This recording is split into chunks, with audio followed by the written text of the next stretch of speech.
विशेष करके देखूं तो 2014 में 100 सीटें पार, 2019 में 100 सीटें पार और 2024 में भी 100 सीटें पार। तो देवेंद्र फडणवीस ने और बीजेपी ने कहीं ना कहीं महाराष्ट्र में अपना झंडा तो गाड़ा है, लेकिन एक चीज है कि शपथ ग्रहण में इतनी देरी क्यों हुई? बहुत सारी खबरें आती रही, बहुत सारी कहानियां बनती रही, कई किस्से भी बने।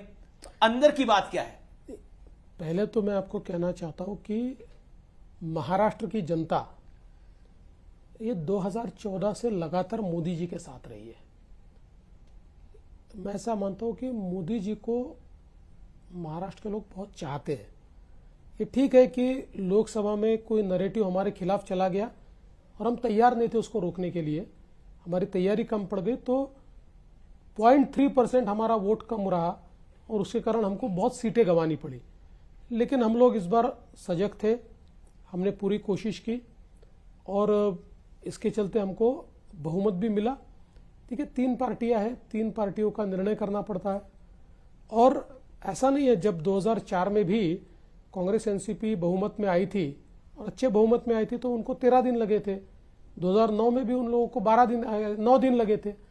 तो ऐसा कोई बहुत इनऑर्डिनेट डिले हुआ ऐसा नहीं है। नहीं, पर थोड़ा डिले तो हुआ। शिंदे जी भी किसी बात पे नाराज चल रहे थे। मैं ऐसा नहीं मानता कि शिंदे जी नाराज चल रहे थे, क्योंकि हमारी जब मीटिंग दिल्ली में अमित शाह जी के साथ हुई, उसी समय शिंदे जी ने कहा कि मैं ये समझ सकता हूं कि आपकी पार्टी के इतने लोग चुनकर आए हैं कि आपके ऊपर ये प्रेशर है कि आपकी पार्टी का मुख्यमंत्री बने। तो एक प्रकार से उन्होंने उस समय कंसीड कर दिया था। और बाद में मैंने भी उनको ये कहा कि सरकार हम बनाएंगे तो आपने सरकार में रहना चाहिए। मैंने मेरा एक्सपीरियंस बताया कि मैं मुख्यमंत्री से उप मुख्यमंत्री बना, तब मुझे भी लग रहा था कि ये करना चाहिए या नहीं करना चाहिए।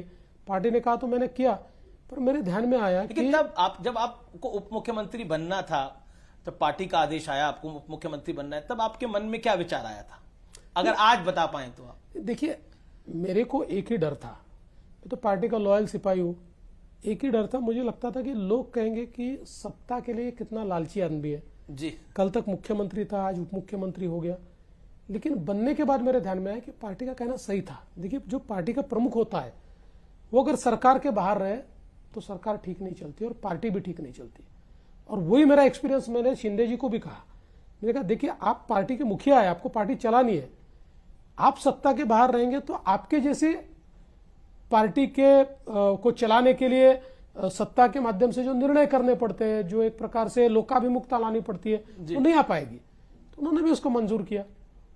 तो आप, क्योंकि इस दौरान क्योंकि डिले हो रहा था तो बड़े सारे मीम्स बन रहे थे, तो आपने भी कोई मीम देखा कि नहीं देखा? नहीं, मैंने कई मीम्स देखे और मुझे बड़ा, मैं कहता हूं कि बहुत एंटरटेनिंग था। इतना नहीं, हम तीनों ने साथ में बैठकर भी कई मीम्स देखे और खूब उसके ऊपर हंसे। एक मीम मुझे याद आता है कि जिसमें अजित पवार जी कुर्सी पर बैठे, उसके पीछे उप मुख्यमंत्री लिखा हुआ है और बाजू मुख्यमंत्री की कुर्सी रखी हुई है खाली, और वो बोल रहे हैं, अरे भाई किसी को तो बैठाओ, मैं तो परमानेंट ही हूं। जी जी। लेकिन फिर भी क्या आपको लगता है कि शपथ ग्रहण समारोह में शिंदे जी का उस कार्ड में उनका नाम नहीं था, तो उसको लेकर भी एक विवाद शुरू हो गया? ऐसा कोई कार्ड ही नहीं बना था, पर एक कंट्रोवर्सी हुई। ना ना ना ना, ऐसा कोई कार्ड नहीं था। ये तो लोग क्या बना के क्या डालते हैं। लोगों ने तो मेरे साइन के 10 ये एमएलए को मंत्री बनाओ ऐसे राज्यपाल को रिकमेंडेशन भी दिखा दिया। जी, जी, ये सब बिल्कुल ऐसा नहीं है। कार्ड जो बना नियम के अनुसार बना, जिसमें मुख्यमंत्री का नाम होता है, उप मुख्यमंत्री और मिनिस्टर्स ऐसा होता है, उसी प्रकार से कार्ड बना था। कार्ड वार्ड की कोई कंट्रोवर्सी नहीं थी। हाँ, उनके यहाँ जो मेजॉरिटी लोग थे वो चाहते थे कि शिंदे जी सरकार में जाए। एक छोटा माइनॉरिटी का तबका ऐसा भी था जो कह रहा था कि वो न जाए और कोऑर्डिनेशन कमेटी के चेयरमैन हो। तो शिंदे जी ने सबसे बातचीत की और उसके बाद यह तय किया कि वो जाएंगे। तो उसमें थोड़ा समय गया, लेकिन उनके दिमाग में कोई कंफ्यूजन नहीं था, क्लैरिटी थी।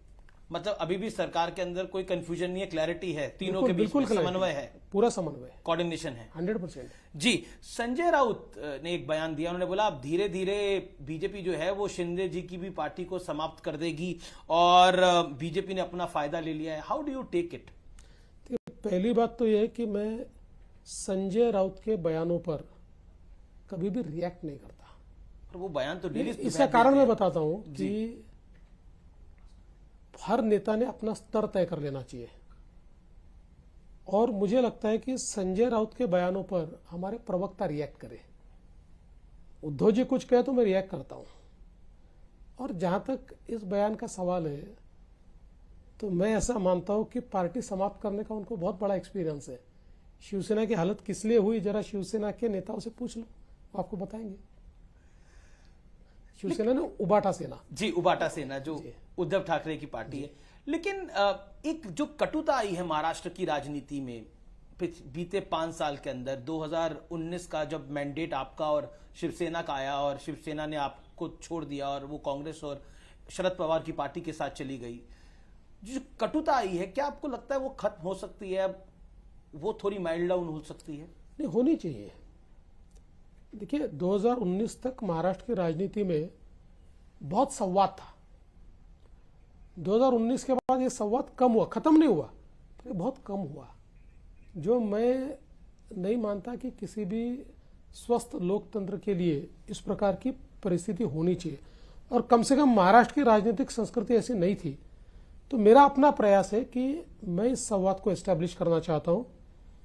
अभी जब मेरा शपथ ग्रहण समारोह था, मैंने स्वयं माननीय शरद पवार जी को, माननीय उद्धव ठाकरे जी को, माननीय सुशील कुमार शिंदे जी को, माननीय पृथ्वीराज चौहान जी को सामने से फोन करके निमंत्रित किया। आपने फोन किया? फोन करके निमंत्रित किया जी, क्योंकि उद्धव ठाकरे की पार्टी के प्रवक्ता ने बोला कि हमें निमंत्रण ही नहीं मिला था। नहीं, मैंने स्वयं फोन करके निमंत्रित किया और उन्होंने बहुत अच्छा रिएक्ट किया। उन्होंने मुझे शुभकामनाएं दी। उनकी कोई अपनी कठिनाइयां थी, इसलिए उन्होंने कहा हम नहीं आ पाएंगे, लेकिन उन्होंने कहा कि हमारा सहयोग होगा। सभी के सभी की कठिनाइयां थी, इतनी कटुता हो गई कि मुझे अच्छी तरह से याद है, मैं वो दृश्य मुझे याद है, 2019 में उद्धव ठाकरे सीएम बने और आप उनके शपथ ग्रहण के कार्यक्रम में गए थे। मैं गया था, लेकिन कोई भी नहीं आया विपक्ष से। देखिए, आखिर हर एक की अपनी सोच होती है। मुझे लगता है कि किन्हीं कारणों से उनको आना गवारा नहीं होगा, लेकिन उन्होंने मुझे शुभकामनाएं दी है। और आगे भी देखिए, भले ही विपक्ष की संख्या कम होगी, उनकी संख्या के आधार पर उनका आकलन मैं नहीं करूंगा।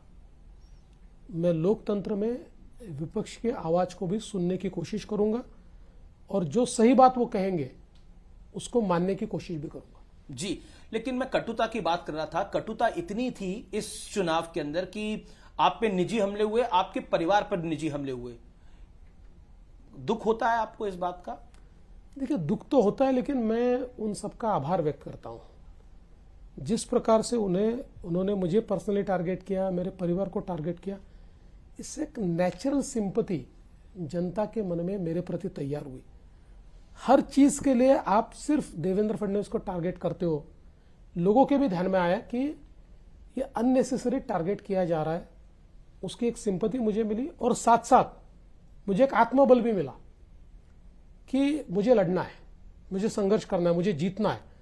तो ये जीतने का जज्बा इन लोगों ने मेरे बीच तैयार किया। तो आपको लगता है जो आपको गाली दे रहे थे वो आपका जज्बा तैयार कर रहे थे? बिल्कुल बिल्कुल, एकदम ताकत मेरी खड़ी होगी। जी, कांग्रेस ने एक बात ट्वीट करी और कहा कि जो बीजेपी ने विज्ञापन दिया शपथ का, उसमें बाला साहब की फोटो नहीं थी, उसको लेकर एक विवाद खड़ा करने की कोशिश की गई।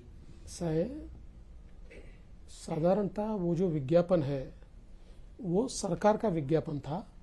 सरकार के विज्ञापन के ऊपर सुप्रीम कोर्ट ने कुछ नियम तैयार किए। जी, मुख्यमंत्री और प्रधानमंत्री जी के सिवा दूसरा फोटो उसमें नहीं रख सकते आप। किसी मिनिस्टर का भी फोटो रखना तो इवेंट का फोटोग्राफ हो सकता है, बाकी वैसा फोटोग्राफ नहीं रख सकते। और फोटो की बात नहीं है, हिंदू हृदय सम्राट शिवसेना प्रमुख बाला साहब ठाकरे हमारे दिल में है। फोटो की जरूरत नहीं, हमारे दिल में वो बैठे। जी, शपथ के बाद